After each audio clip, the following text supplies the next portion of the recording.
السلام علیکم۔ بسم اللہ الرحمن الرحیم۔ سب سے پہلے تو میں تہ دل سے استقبال کرتی ہوں ہماری خاص مہمان عالمی شاعرہ محترمہ لتا حیا میڈم جی کا۔ ہمارے مہمان خاص محترم ڈی پی ساونت صاحب، محترمہ مہاپور میڈم، محترم اپ مہاپور عبدالغفار صاحب، مسعود صاحب، جاوید صاحب اور سبھی نگر سیوک۔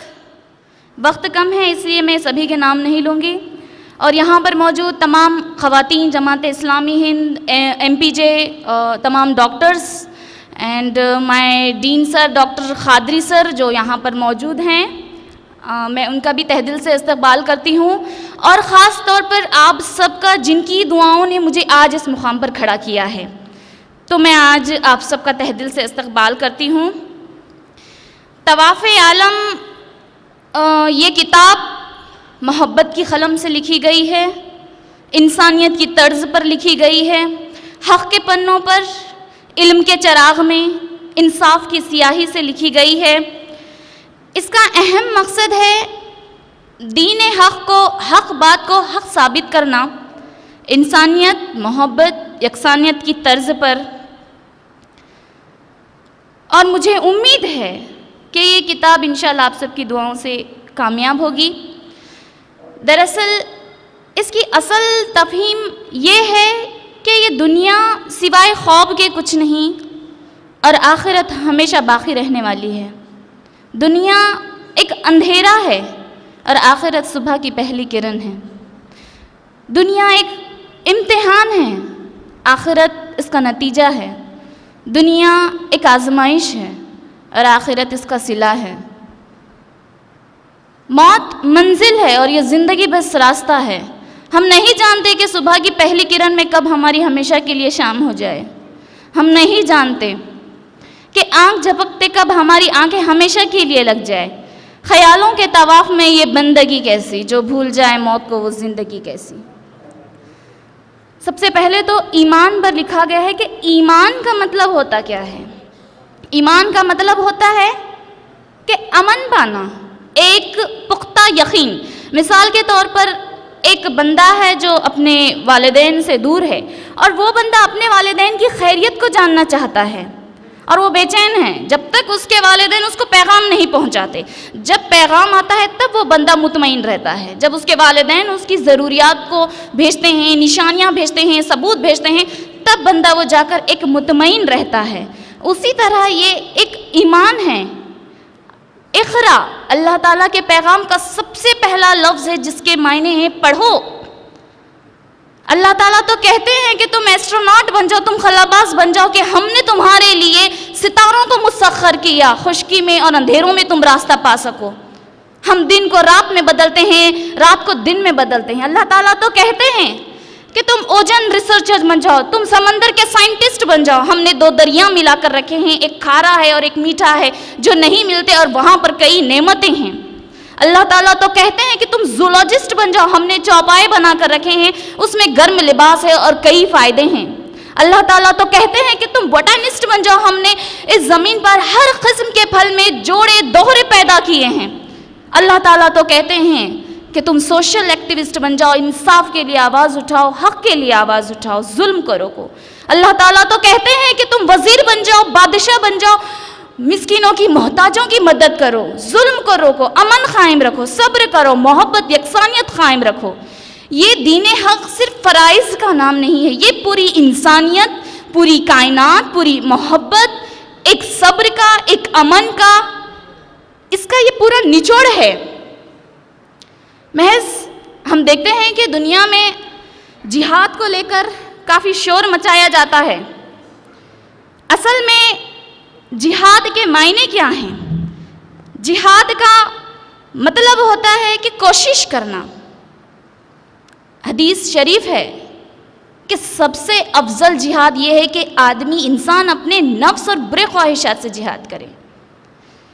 تو اسی طرح میں نے کچھ الفاظ لکھے ہیں کہ مت کرو نفرت دین سے جو بے علم جہاد ہیں، قبل ہے کتاب میں خدا کو ناپسند فساد ہے۔ جب ظلم و قتال ہو کوئی بے قصور مجبور پر، عدل پر ہو عزم یہی مضبوط عماد ہے۔ یتیم کو، مسکین کو، ہر معصوم و غریب کو رحم دلی میں محفوظ ہو یہی جنگ ہی کشاد ہے۔ ہر نفس یہاں آزاد ہے اپنے شعور پر، جب قتل کرے عدل کا تب خصاص ہی مفاد ہے۔ یہ خلافت حکومت یہ نفرتوں کی قید میں، جو مٹا دے نفرتوں کو وہ محبت آزاد ہے۔ دیانت کا، سخاوت کا، عدالت و شہادت کا یہ فرض ہے عبادت جو خدا کی فریاد ہے۔ محض اس کے علاوہ ایک اور عنوان ہے معجزات، ایک میریکلز کو لے کر جو تاریخ میں ہوتے ہیں، کہ ہم جب بھی کوئی جادو دیکھتے ہیں تو ہم اس جادوگر کی اور اس جادو کی واہ واہ کرتے ہیں، جبکہ ہمیں یہ بات پتہ ہوتی ہے کہ نہ وہ جادوگر صحیح ہے نہ اس کا جادو صحیح ہے، بس یہ ایک آنکھوں کا دھوکہ ہے۔ لیکن جب اللہ تعالیٰ اندھیروں میں 7 پردوں میں ایک سیل سے، ایک خلیے سے 30 ٹریلین سیلز بنا کر انسان کو بناتا ہے، ہم اس پر غور کیوں نہیں کرتے؟ ہمارے ہاتھوں میں نوازتا ہے وہ اللہ تعالیٰ جو ایک سیکنڈ میں ہمارے جسم میں ایک سیل سے 40 لاکھ سیلز بناتا ہے، ہم اس پر غور کیوں نہیں کرتے؟ وہ اللہ تعالیٰ جو اس بے جان سرزمین پر نہ جانے کتنے کروڑوں اربوں قسم کے نباتات، مخلوقات، کئی نباتات کی کئی کروڑوں اربوں قسم کی لذتیں بنا رہا ہے، ہم اس پر غور کیوں نہیں کرتے؟ جس زمین کا 4.5 بلین سالوں پہلے کبھی وجود نہ تھا، کہتے ہیں سائنٹسٹ کہ یہ کسی سولار نیبیولا سے آئے ہیں، مگر سائنٹسٹ یہ نہیں معلوم کر سکتے کہ یہ سولار نیبیولا کہاں سے آیا ہے۔ ہم اس پر غور کیوں نہیں کرتے؟ ہمیں اس علم کی ضرورت ہے۔ اگر ہم غور کریں گے تو معجزہ آج قدرت کی، اللہ تعالیٰ کی ہر تخلیق میں ہمیں ایک معجزہ نظر آئے گا، ہر تخلیق میں۔ کہ اسی طرح میں نے لکھا ہے کہ جس طرح ایک ماں کے رحم میں جب بچہ بنتا ہے، کہ تخلیق تیری صحاف میں، یعنی کہ ایک پانی کے چشمے میں، کہ تخلیق تیری صحاف میں تو بھی معجزہ ہے، محفوظ 7 پردوں میں تو بھی معجزہ ہے، محفوظ 7 غلاف میں تو بھی معجزہ ہے۔ ماں کے رحم میں بندھا ہے ایک ڈور سے، تیرا رزق ہے مضاف میں تو بھی معجزہ ہے۔ نور کے مشابہ روشن ہے تاریک میں، تو چاند ہے طواف میں تو بھی معجزہ ہے۔ ہر احساس کا اس ماں کو اعتراف ہے، تو راز ہے ایک لحاف میں تو بھی معجزہ ہے۔ نہیں کسی کے علم میں تیرا وجود ہی علیحدہ، ایک دم الگ، تو تیراک ہے شفاف میں تو بھی معجزہ ہے۔ بس اسی چیز کی سب سے زیادہ ضرورت ہے کہ ہم جو ہیں غور و فکر کریں۔ معجزات کے علاوہ ہماری پہچان بس اتنی سی ہے کہ ہم جس زمین پر رہتے ہیں ہم اس کا ایک ذرہ نہیں بنا سکتے۔ انسان کی پہچان بس یہی ہے کہ وہ چاند پر تو پہنچ سکتا ہے مگر وہاں سانس نہیں لے سکتا۔ انسان کی پہچان بس یہی ہے کہ وہ سمندر کی گہرائیوں تک جا سکتا ہے مگر سمندر کا ایک بوند نہیں پی سکتا۔ انسان کی پہچان بس یہی ہے کہ وہ دنیا کی قدرت کی تمام چیزیں استعمال کر کے اعلیٰ سے اعلیٰ ٹیکنیک، اعلیٰ سے اعلیٰ چیزیں ایجاد کرے گا مگر اپنی ہی زندگی کا ایک آکسیجن کا ذرہ وہ نہیں بنا سکتا۔ ہمیں اس چیز کی ضرورت ہے۔ اور اس کے بعد جو ہے میں نے غیبت، حسد اور تکبر جو سب سے زیادہ عام ہے، ہر جگہ ہے، اس پر میں نے لکھا ہے کہ جب بھی ہمارے پاس کوئی شخص آتا ہے اور کسی کی برائی کرتا ہے تو ہم اس پر فوراً ایسے یقین کرتے ہیں کہ جیسے وہ کوئی جج ہو۔ وہ انسان بھلا کیسے اچھا ہو سکتا ہے جو کسی کی برائی کر رہا ہو؟ کیسے اچھا ہو سکتا ہے جو کسی کی برائی کر رہا ہو؟ کسی کی برائی پر ہم کبھی کامیاب نہیں ہو سکتے مگر ہاں ہم اپنی اچھائی سے ہر برائی کو ہرا سکتے ہیں۔ ابھی پرسوں ہی جب میں نے ہماری ایک خاص دوست محترمہ ہٹکر میڈم جو ابھی نہیں آئی ہیں، جب میں نے ان کو کہا کہ آپ کو دعوت نامہ ہے میری کتاب کا، تو وہ اتنی تعریف کرنے لگی اور وہ کہنے لگی کہ تائی تم یہ خوب چان آئے اور میں ہمیشہ تمہاری تعریف کرتی ہوں۔ تو میں نے کہا میں اچھی نہیں ہوں، مجھ سے زیادہ کئی زیادہ آپ اچھے ہیں، کیونکہ جو انسان خامیوں کو چھپا کر اچھائی بیان کرتا ہے وہ دنیا کا سب سے بہترین انسان ہے۔ اور اس کے علاوہ حسد ہوتا ہے اور تکبر ہوتا ہے۔ جب علم پر تکبر ہو جہالت وہیں سے شروع ہوتی ہے۔ تکبر اور حسد یہ انسان کی انسانیت کو ختم کر دیتے ہیں۔ ہمیں ہمیشہ اپنے حق پر قائم رہنا ہے کہ خوف میں ڈوبا ہے کیوں، کوئی سمندر نہیں ہوں میں، کیوں سوچ میں پڑا ہے، کوئی محشر نہیں ہوں میں، نہیں زمانے کے لیے زمانہ چھوڑنے آیا ہوں، جو قدر نہیں کرتے ان کا مقدر نہیں ہوں میں. بس اسی گمان پر چلیں.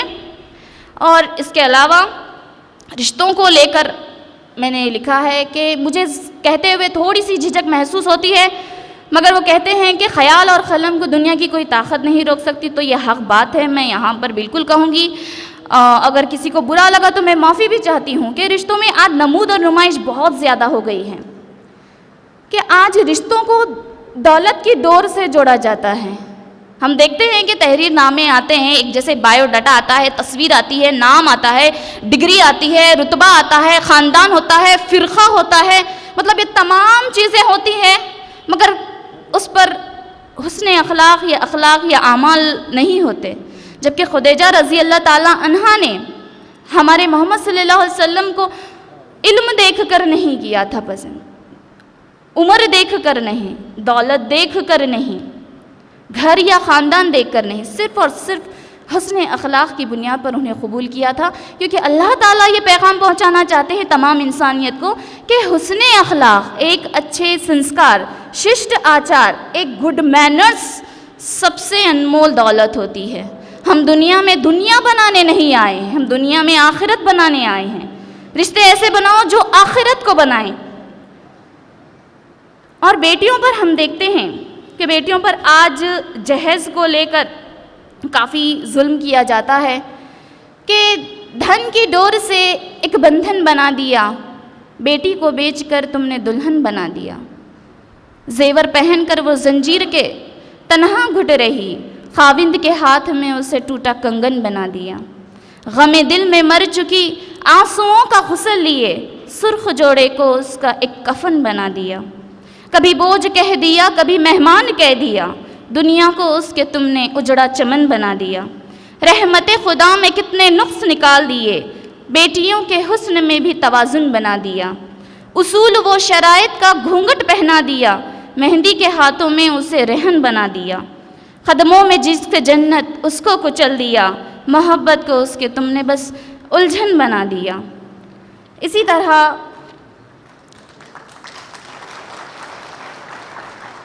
طرح عبادت کو لے کر ہے کہ کئی لوگ کہتے ہیں، کئی غریب ہوتے ہیں، کئی محتاج ہوتے ہیں، تو وہ مایوس ہو جاتے ہیں کہ وہ حج نہیں کر سکتے، کچھ کہتے ہیں کہ ہم زکوٰۃ ادا نہیں کر سکتے اور افسوس مایوس غمزدہ ہو جاتے ہیں، اور کچھ مریض ایسے ہوتے ہیں جو کہتے ہیں کہ ہم نماز ادا نہیں کر سکتے. تو میں کہتی ہوں کہ یہ دین سب سے سہل اور آسان دین ہے، اور اللہ تعالیٰ کو سب سے زیادہ پسند دل کی عبادت ہے. کہ یہاں پر ایک صدا ہے کہ ایک معذور کی کہ ہم ذکر الہی اللہ کو یاد کرنا کسے کہتے ہیں؟ صرف زبان سے نہیں، صرف سننا نہیں. جب ہم کسی اجنبی کو، جیسے کوئی مرحوم اجنبی ہے تو ہم اس کو یاد کرتے ہیں، لیکن جب ہمارا کوئی اپنا ہوتا ہے تو ہم خاموش رہتے ہیں اور اشکوں سے اسے یاد کرتے ہیں. تو یہی ذکر الہی ہے. تو یہاں پر میں نے دل کی عبادت کو لکھا ہے، اور وقت کی کمی ہے تو میں بہت زیادہ یہاں پر سبھی کا احترام کر کے میں اپنی بات کو چند الفاظ میں ختم کرتی ہوں. اور میں لاسٹ میں اللہ تعالیٰ کا بہت ہی زیادہ شکریہ ادا کرتی ہوں کہ اللہ تعالیٰ نے مجھے آج میری تمام گناہوں کو درگزر کر کے، میری برائیوں کو، میری خامیوں کو چھپا کر آج آپ کے سامنے معزز بنا کر کھڑا کیا ہے. تو یہ میرے لیے بہت بڑی بات ہے، اور میں آپ سب کا شکریہ ادا کرتی ہوں کہ آپ سب کی دعاؤں نے میری اس کتاب کو کامیاب بنائے ہیں. اور مجھے اس بات کی بہت زیادہ خوشی ہے کہ میرا پوئمز کا، میرے نظموں کا مجموعہ صرف ملک میں نہیں بلکہ آؤٹ آف UK لندن میں ایکسیپٹ ہوا ہے، جو وہاں پر پبلش کرنا چاہتے ہیں. کیونکہ مجھے لگا تھا کہ شاید وہاں پر ایکسیپٹ نہیں کریں گے کیونکہ کافی ریلیجیس بھی ہے اور حکومتوں پر بھی لکھا ہوا ہے، لیکن ان کو اس قدر پسند آیا کہ وہ اپنے پبلشر کے بینرز پر لگانا چاہتے ہیں. تو مجھے اس بات کی بہت ہی زیادہ خوشی ہے. اور محترمہ لتا حیا میڈم یہاں پر آئی ہیں تو ایسا ہو نہیں سکتا کہ ہم ان پر نہ لکھیں. تو میں یہاں پر پہلی بار کوشش کروں گی. میں بھلے ہی ایک قلمکار ہوں، مگر میں نے شاعرانہ انداز میں مجھے تو کہنا نہیں آتا. پر میں یہاں پر کوشش کروں گی کہ ہماری میڈم کے لیے چند الفاظ کہ ہندی کی تخت پر ایک خوبصورت سی لتا ہے، ہندی کی تخت پر ایک خوبصورت سی لتا ہے، اردو کے اس محل میں وہی حسین باحیا ہے۔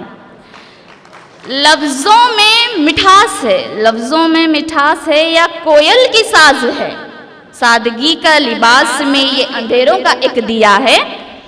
اور میں آپ سب کا شکریہ ادا کرتی ہوں، محترمہ لتا حیا میڈم جی کا، مہمان خصوصی ڈی پی سامنت صاحب، محترمہ ہماری مہاپور میڈم کا، تمام یہاں پر موجود سبھی کا، اور آپ سب کا، میرے والدین کا، میرے والد صاحب جناب حبیب مولانا صاحب کا، میری والدہ کا، جو یہ کہتی ہیں کہ بھلے ہی میں علم سے محروم رہی، مجھے علم میسر تو نہیں ہوا مگر میں اپنی بیٹیوں کو ضرور پڑھاؤں گی، تو میری نظر میں میری والدہ مجھ سے زیادہ تعلیمی یافتہ ہیں، تو میں ان کا بھی بہت زیادہ تہ دل سے شکریہ ادا کرتی ہوں، اور آپ سب کا تہ دل سے شکریہ ادا کرتی ہوں کہ آپ سب کی دعاؤں نے مجھے یہاں پر کھڑا کیا ہے۔ تو جزاک اللہ خیر، جے ہند، جے مہاراشٹر۔